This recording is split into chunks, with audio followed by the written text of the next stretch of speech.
Hello students, स्वागत है आपका हमारे डे नाइट क्लासेस पे। तो पेट के की परीक्षा 16 तारीख फर्स्ट मीटिंग के पेपर हो गए हैं। तो जिन स्टूडेंट्स ने 16 तारीख फर्स्ट मीटिंग फर्स्ट शिफ्ट से पेपर दे दिए हों, अपने आंसर को हमारे जो आंसर हम बता रहे हैं उससे मैच कर लें। और जितने और आपके फ्रेंड्स हैं और जो साथी हैं उन सभी को शेयर कर दें वीडियो हमारा, ताकि अधिक से अधिक लोग देख सकें, अपने आंसर को मैच कर सकें। चलिए हम कुछ आंसर देखेंगे। जो प्रश्न पूछे गए थे परीक्षा में उसके सही आंसर आपने क्या लगाए और वास्तव में कौन सा रियली जो सही है। ठीक है, हमारे आंसर स्टूडेंट्स आपको 99% बिल्कुल एक्यूरेट मिलेंगे। 1% की हो सकता है गुंजाइश इधर हो, क्योंकि हम क्वेश्चन मिलने के साथ ही भयानक मेहनत शुरू कर देते हैं ताकि हम आपको सही उत्तर दें। चलिए देखेंगे पहला, उस जंगल का नाम बताइए जिसे पृथ्वी ग्रह के फेफड़े के रूप में जाना जाता है। पृथ्वी ग्रह के फेफड़े के रूप में कौन सा जाना जाता है? इसका जो राइट आंसर है, इसका राइट आंसर होगा स्टूडेंट्स डी। डी ऑप्शन है अमेजन वर्षा वन। अमेजन वर्षा वन को पृथ्वी ग्रह के फेफड़े के रूप में जाना जाता है। ठीक है, अगला देखेंगे, स्थिरता के साथ विकास के उद्देश्य से कौन सी पंचवर्षीय योजना शुरू की गई थी? स्थिरता भी और विकास भी, किस पंचवर्षीय योजना का मुख्य उद्देश्य था? तो स्टूडेंट्स ये चौथी पंचवर्षीय योजना थी। ऑप्शन नंबर ए, चौथी पंचवर्षीय योजना स्थिरता के साथ विकास के लक्ष्य के साथ प्रारंभ हुई थी। निम्नलिखित में किसमें व्यक्तियों या व्यक्तियों के समूह के स्वामित्व वाले व्यवसाय शामिल हैं? स्वामित्व वाले व्यवसाय शामिल हैं व्यक्ति या व्यक्ति का समूह, तो ये होता है आपका निजी क्षेत्र। निजी क्षेत्र जो होता है, निजी क्षेत्र होता है, इसका अर्थ होता है कि इसमें एक व्यक्ति या व्यक्तियों का समूह अपने स्वयं का स्वामित्व के साथ शुरू करता है व्यवसाय या बड़ा बिजनेस। अगला देखेंगे, अगला प्रश्न आया हरित क्रांति के जनक के रूप में। तो हरित क्रांति के जनक के रूप में ये प्रश्न हमने वीडियो में पढ़ाया भी है। हरित क्रांति, कृषि एवं क्रांतियाँ हमने आपको पढ़ाया था अलग से वीडियो, उसमें इस क्वेश्चन को हमने 5 बार आप बताया था कि भारत में जो हरित क्रांति हैं इनके जनक होंगे। बी ऑप्शन है आपका MS स्वामीनाथन। MS स्वामीनाथन सही है आपका आंसर है। विश्व स्तर पर बात की जाए तो वर्गीश कुरियन ने विश्व में सबसे पहले शुरू की थी। भारत में लाने वाले MS स्वामीनाथन थे। 5वां देखेंगे, किस अधिनियम ने बैंकों के राष्ट्रीयकरण के लिए शर्तें निर्धारित की थी?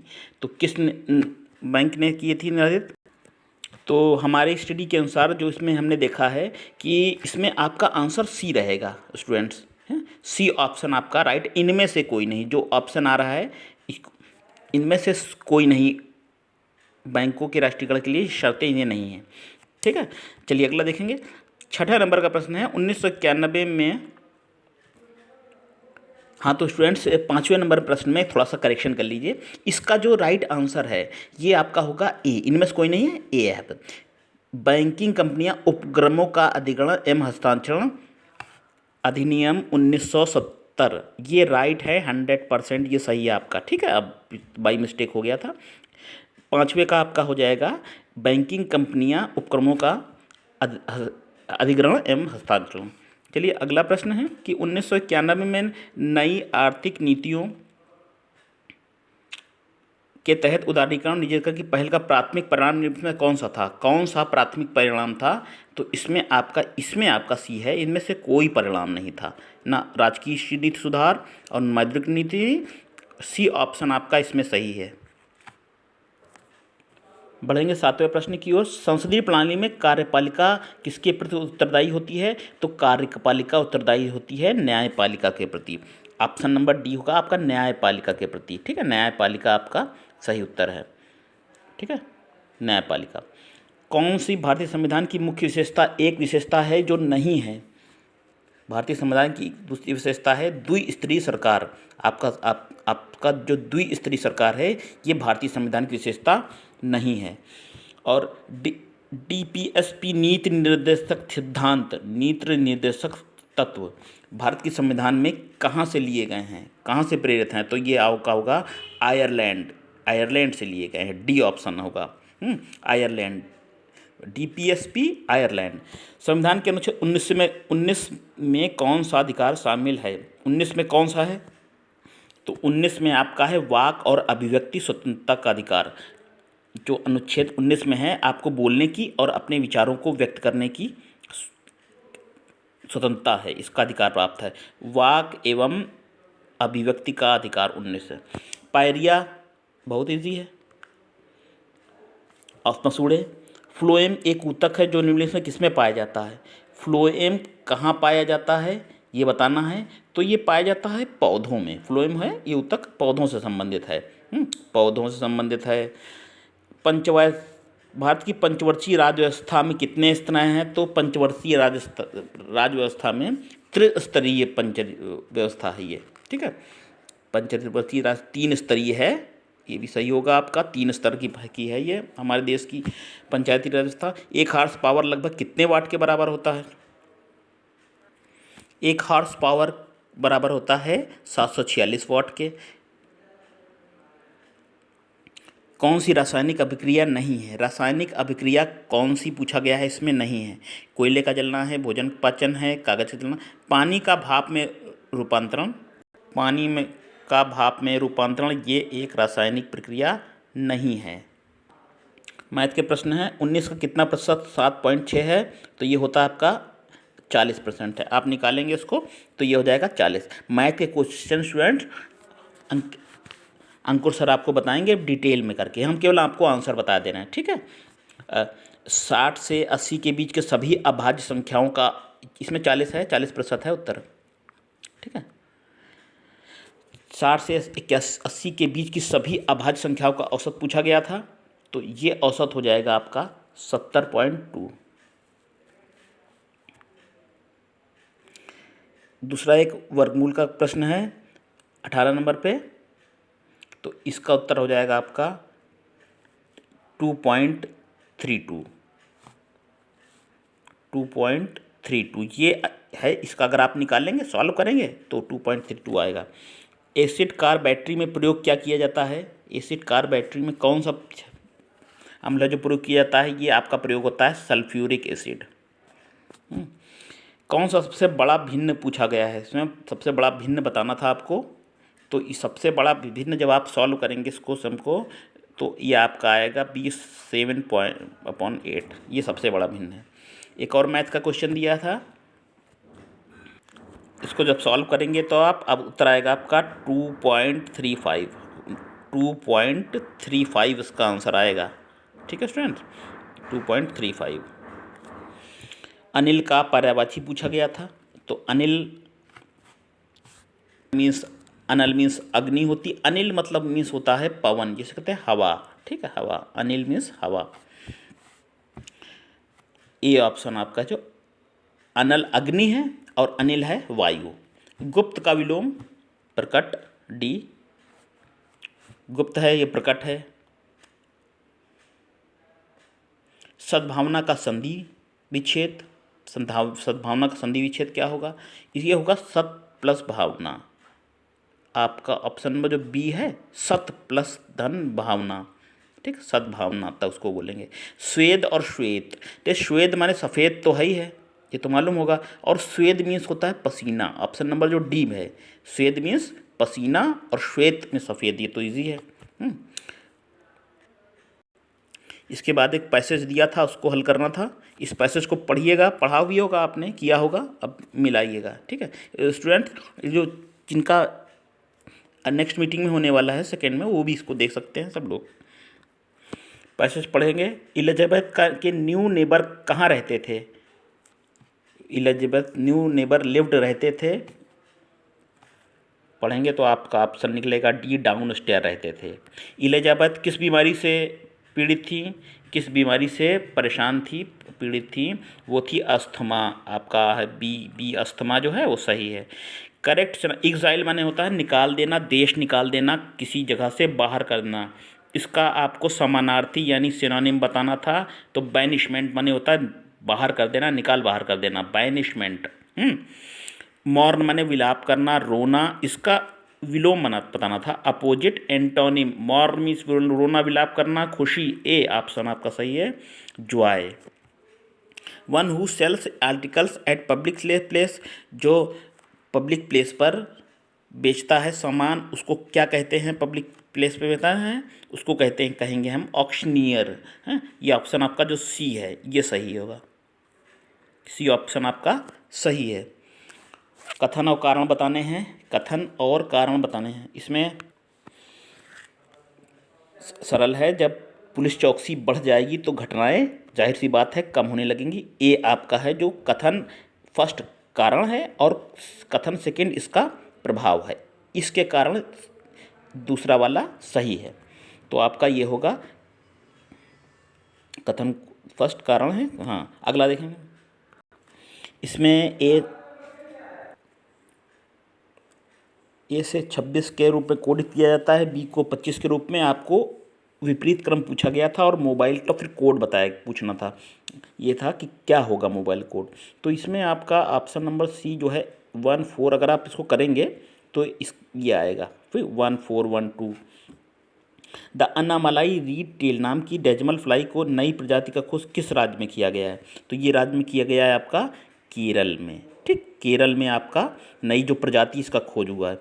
गोपी ने विवेक से कहा कि वह व्यक्ति मेरी माँ के इकलौते भाई का पिता है, तो इसमें क्या कहेगी? इसमें जो आपका होगा वो नाना होगा। आंसर होगा क्या? गोपी ने उन्हें क्या कहेगी? गोपी उनको कहेगी नाना। इसमें आपको विषम चुनना था, तो विषम आपका आएगा जो 33 है, ये विषम सही है, 33 आ जाएगा। 6:10 घड़ी के कांटे 100 मिनट की सुई के बीच कितना कोण बताना था, बताती है। तो ये कोण बनाती है 115 है, इसमें 115 आएगा डिग्री का कोण बनाती है। महाराष्ट्र में औरंगाबाद का नया नाम लिखना था, तो औरंगाबाद का नया नाम होगा आपका हो गया है संभाजी नगर। अब औरंगाबाद की जगह कहेंगे संभाजी नगर। पारंपरिक किस देश में सरदने समूह को आयुर्वेदिक रत्न पुरस्कार से सम्मानित किया गया था? तो आयुर्वेदिक रत्न पुरस्कार हो जाएगा आपका यूके, ये आपका सही उत्तर हो जाएगा। तरकस ने लाल सागर में जहाज़ों अल्माज के साथ समुद्री साझा अभ्यास का नाम इसमें पूछा था, किस साझा अभ्यास का नाम? तो इसमें होगा, इसमें आपका सूडान आंसर होगा, सूडान, ऑप्शन नंबर डी में सूडान। तो INS तरकस ने लाल सागर में सूडान के जहाज़ों अल्माज के साथ एक समुद्री साझा युद्धाभ्यास किया था। ठीक, जागृति निम्नलिखित में किस क्षेत्र से संबंधित शुभंकर है? जागृति, जागो, ग्राहक जागो, यह आया था, सुना होगा आपने। तो ये उपभोक्ता जागरूकता का है, जो ये आपका स्लोगन है, ये उपभोक्ता जागरूकता के है। इसमें है कि किस कंपनी ने जुलाई 2022 में खिलाड़ियों के प्रदर्शन को बढ़ाने के लिए भारतीय ओलंपिक संघ के साथ दीर्घकालिक साझेदारी की घोषणा की है? तो वही होगा आपका ऑप्शन नंबर इसमें जो चल रहा है Reliance industries. Option number A, Reliance industries limited ने दावेदारी साझा करने की घोषणा की है, दीर्घकालिक साझेदारी होगी। ठीक है, रिलायंस इंडस्ट्री लिमिटेड का।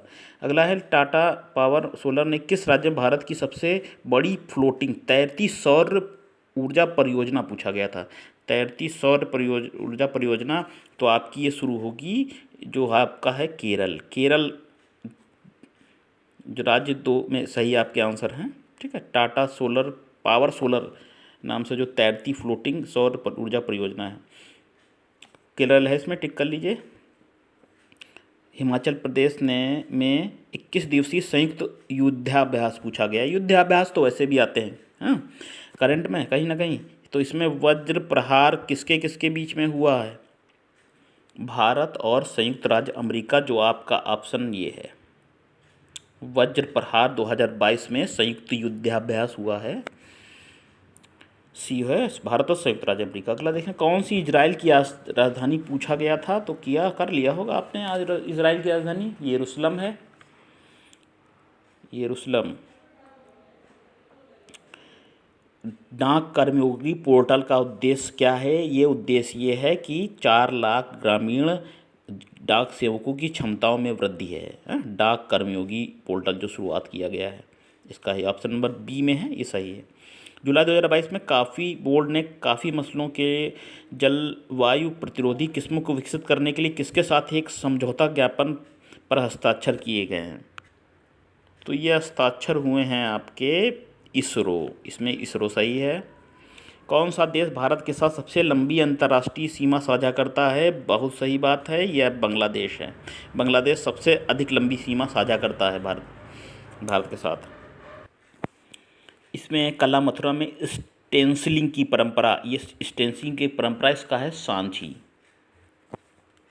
जो सांझी है ये ऑप्शन नंबर जो डी में है, सांझी, ये सही होगा आपका। 2014 में बनाया गया भारत का 29वां राज्य पूछा गया था, तो भारत का 29वां राज्य हो जाएगा आपका तेलंगाना।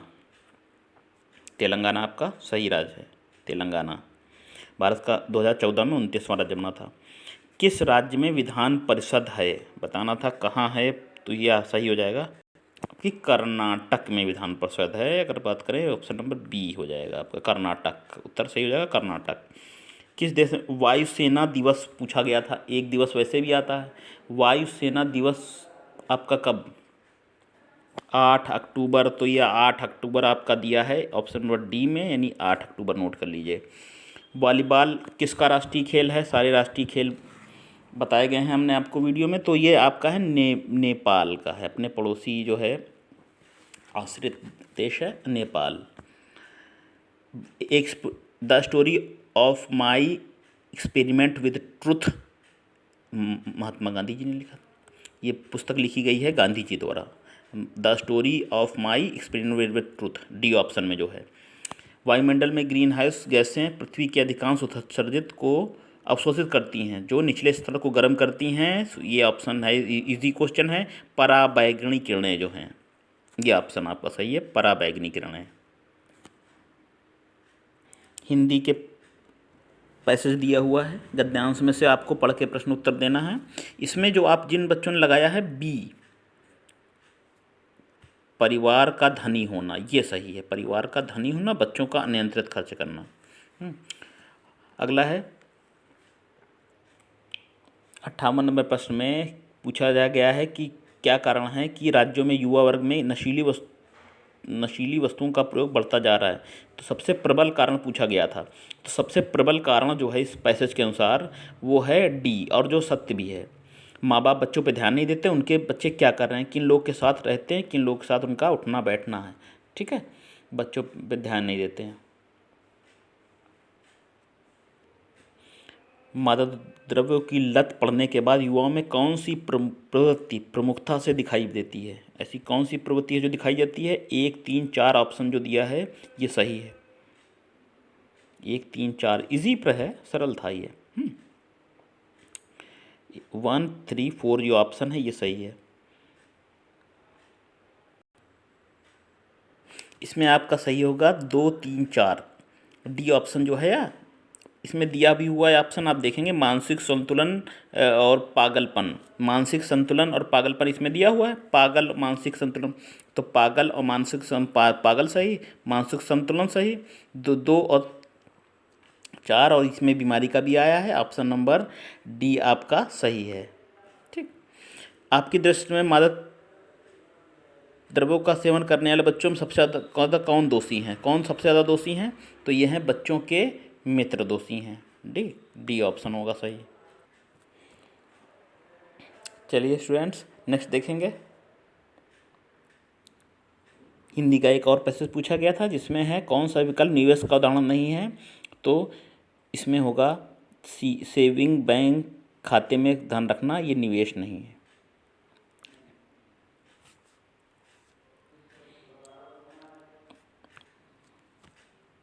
स्टूडेंट्स अगला होगा निवेश में सही विशेषताएं हैं, इसमें होगा 1 और 4, ये आपका ए ऑप्शन जो है 1 और 4, ये आपका सही है 1 और 4। कौन सा रमेश ने 5,000 रुपये के शेयर खरीदे, इस आधार पर कौन सा विकल्प सही है?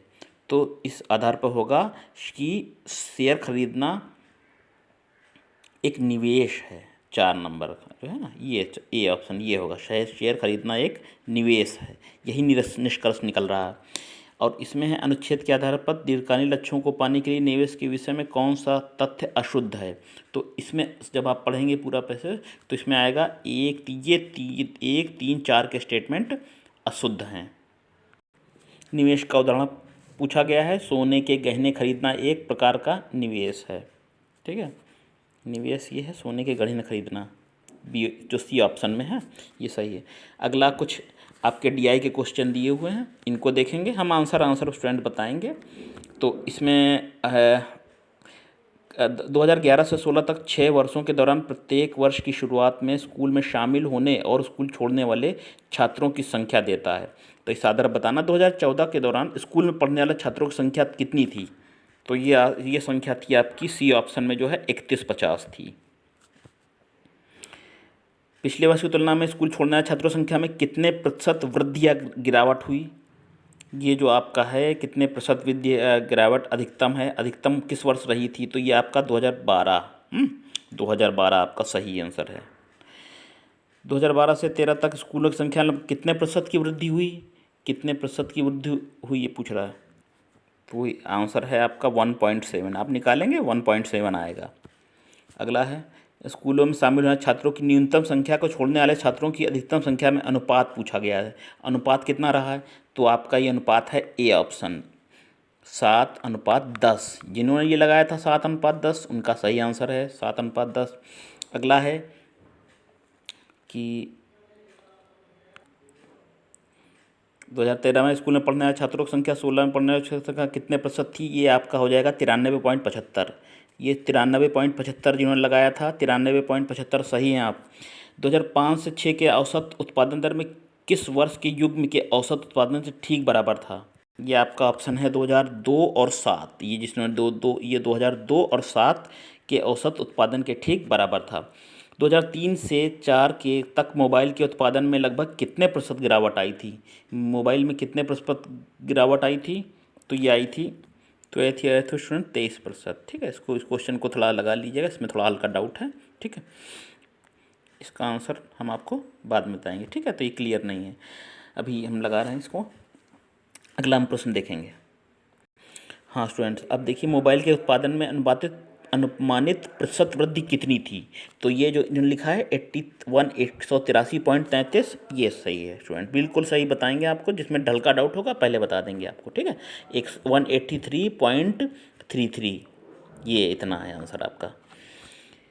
पिछले वर्ष की उत्पादन की तुलना में किस वर्ष के उत्पादन में सबसे अधिक प्रसिद्ध वृद्धि सबसे अधिक थी। तो ये 2002 जो है आपका ये सही है 2002। और दिए गए वर्षों में मोबाइल का उत्पादन दिए गए 4 वर्षों के उत्पादन में अधिक था। तो ये आपका सी जो है आपका 4 नंबर वाला ये सही है। अगला है एक और डीआई पूछी गई है इसमें। तो यदि लेखा विभाग में कंपनी के 60% कर्मचारियों के पास एमबीए की डिग्री है तो ये पुस्तक को पढ़ेंगे। इसमें आपका आंसर होगा आपका बी। ये सब एग्जैक्टली आंसर है स्टूडेंट्स। हल्का भी डाउट होगा तो हम नहीं बताएंगे। बी इसमें होगा 77 नंबर, 77 इसमें होगा आंसर होगा। अगला है 78 नंबर प्रश्न में, इसमें आंसर आएगा आपका 138, 138 आंसर है, देख लीजिएगा। प्रश्न लंबे हैं, पढ़ नहीं रहे हैं, आपको ऐसे बता दे रहे हैं। और अगले प्रश्न में लेखा विभाग में कंपनी बी की महिला कर्मचारियों की संख्या का अनुसंधान विभाग में कर्मचारी सी के पुरुष कर्मचारियों की संख्या में अनुपात पूछा गया था। अनुपात आपका होगा 100% राइट आंसर है 35:11। ठीक, अगला है कुल संख्या में कितने प्रतिशत अधिक थी। इसमें आपका आंसर आएगा 234.929, 234.29। नेक्स्ट में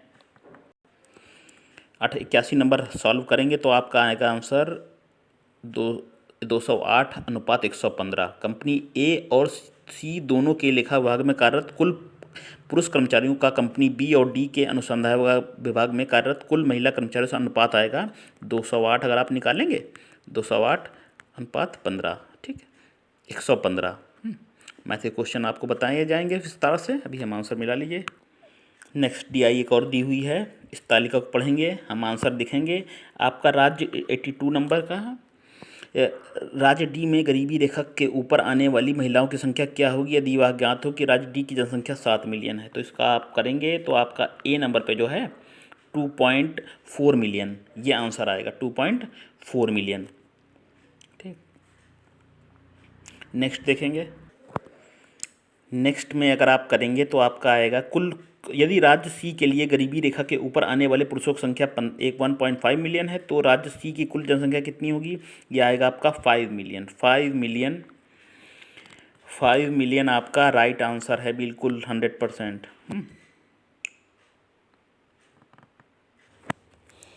तो स्टूडेंट्स हम देखेंगे जो 84 नंबर प्रश्न, तो इसमें आएगा नन ऑफ दिस, इनमें से कोई नहीं। राज्य ए के लिए गरीबी रेखा के ऊपर आने वाले पुरुषों की लगभग जनसंख्या क्या होगी? यदि राज्य ए के लिए गरीबी रेखा से ऊपर आने 1.8 मिलियन है, ठीक है। दूसरा अगर आप लगाएंगे तो इसमें आएगा आपका आंसर 1:2 आएगा, बिल्कुल राइट, 100% राइट है, लगा के देखिएगा। और इसमें आएगा आपका 1.8 मिलियन, जो आपका डी है ऑप्शन, ये सही आएगा आपका, ठीक है, 1.8 मिलियन। चलिए, निम्न किस सेना की ताकत छापामार गुरिल्ला पद्धति छापामार के लिए प्रसिद्ध थे? हमारे मराठा, बिल्कुल सही है आंसर आपका, मराठा गुरिल्ला पद्धति। शिवाजी, छत्रपति शिवाजी इसके साक्षात उदाहरण थे। हड़प्पा सभ्यता के दौरान डांसिंग गर्ल की कांस्य प्रतिमा बनाने के लिए किस तकनीक पूछी गई है? तो ये आपका हो जाएगा मोमलोपी ढलाई तकनीक। ये जो आंसर आ रहा है इसमें, मोमलोपी ढलाई तकनीक, ठीक है स्टूडेंट्स। गौतम बुद्ध को ज्ञान किसने है? इजी क्वेश्चन है, गौतम बुद्ध से हर शिफ्ट में प्रश्न आ रहे हैं। गौतम बुद्ध से निरंजना नदी के किनारे तट पर ज्ञान प्राप्त हुआ। हर्षवर्धन के शासनकाल दौरान कौन सी नई राजधानी थी जो थानेसर? तो हर्षवर्धन के दौरान उनकी राजधानी थी कन्नौज का, जहाँ इत्र फेमस है, ये राजधानी थी, स्थानांतरित हुई थी थानेसर से कन्नौज। 10 प्रश्न है और देखेंगे। ब्रिटिश ने किस भाषा को भारतीय भाषा में प्रस्तुत करने की उत्सुकता दिखाई? बहुत ही ईजी क्वेश्चन है, बिल्कुल कुछ नहीं है। इंग्लिश भाषा को उन्होंने प्रस्तुत किया अपनी भाषा के रूप में यहाँ। पूर्ण स्वराज की मांग करने वाले प्रथम कार्यकर्ता थे आपके बाल गंगाधर तिलक थे। और स्वदेशी आंदोलन का प्रमुख कारण इसमें कौन सा माना जाता है कि जिसमें स्वदेशी आंदोलन एकदम से आगे बढ़े? तो सबसे बात है, भारतीय जनता में बहुत ज़्यादा आक्रोश था बंगाल विभाजन 1905 के कारण। ये इसका ये है कि स्वदेशी आंदोलन तेज़ी से आगे बढ़े। 94 खिलाफत मुद्दे को उठाने के लिए महात्मा गांधी के निर्णय के पीछे उनका ये उद्देश्य था कि हिंदू और मुस्लिम एक साथ एक मंच पर आएँ, एक साथ आएँ, ठीक है, इसीलिए उठाया गया। ये आपका है डी ऑप्शन, हिंदू और मुस्लिम को के बीच अधिक एकता लाने के लिए। भारत सरकार अधिनियम 1935 के प्रावधानों में ब्रिटिश सरकार के अंतिम अधिकार का एक उदाहरण कौन सा था? तो इसका है संघीय बैंक की स्थापना, जो ऑप्शन नंबर आपका डी है। भारत सरकार अधिनियम के ब्रिटिश सरकार के अंतिम अधिकार का एक उदाहरण माना जाता है संघीय बैंक की स्थापना, डी नंबर ऑप्शन में है। फॉरवर्ड ब्लॉक की स्थापना निम्नलिखित में किसके द्वारा की गई थी? फॉरवर्ड ब्लॉक की स्थापना हुई थी, बहुत इजी क्वेश्चन है, सुभाष चंद्र बोस जी द्वारा, हमारे नेताजी द्वारा। सुभाष चंद्र बोस जी पे प्रश्न आ चुके आए हैं 15 तारीख को भी शिफ्टों में। जनसंख्या परिवर्तन का घटक इसमें बताया कौन सा नहीं है? तो ये रुग्णता जो है जनसंख्या परिवर्तन का घटक नहीं है। लक्षद्वीप की राजधानी कवरत्ती किस स्थान पर दिन और रात के तापमान में अंतर व्यापक पाया जाता है? तो ये पाया जाता है आपका थार मरुस्थल में, दिन और रात का तापमान में अंतर पाया जाता है बहुत ज़्यादा। और लास्ट क्वेश्चन, विश्व को कितने प्रमुख काल क्षेत्रों में बांटा गया है? अगर हम कहें टाइम जोन की बात करते हैं तो कुल 24 आवर्स होते हैं, इतने टाइम जोन में विश्व को बांटा गया है। स्टूडेंट्स चलिए सब्सक्राइब करिए, कराइए, दूसरे से शेयर करिए, और कैसा आपको रहा सेशन बताइए अधिक से अधिक मात्रा में। हमने प्रयास किया इस क्वेश्चन को सॉल्व करने का, आपको बताने का। सेकंड शिफ्ट के भी आपको मिलेंगे, आप बस ये है कि चैनल को पे बने रहिए। हम नई नई चीज़ें, और पेपर के बाद तो रिव्यू मिलना ही है आपको। हाँ, बस ये है कि स्टूडेंट्स आपका साथ रहेगा तो हम आगे की जो परीक्षाएं हैं उसके लिए भी और अधिक मेहनत करके आपको पढ़ा सकते हैं, क्योंकि ये सब चीज़ें करने में बहुत स्टूडेंट्स एनर्जी जाती है, बहुत मेहनत लगती है। तो ये है, आपका अच्छा रिस्पॉन्स रहेगा तो हमको अच्छा लगेगा, हमारा चैनल बढ़ेगा आगे। और ये आप ही के लिए है सब प्रयास हमारा। आगे जो परीक्षाएं हैं, पेट हैं, ARO हैं, और UP PCL की तो तैयारी कराएंगे ही हम। बस करिए आप इतना, चैनल सेंड कर दीजिए ज़्यादा से ज़्यादा, जितना हो सके। जिसको ज़रूरत होगा पढ़ लेगा, बाकी हम तो पढ़ाते रहेंगे। ओके, नमस्कार, फिर मिलेंगे।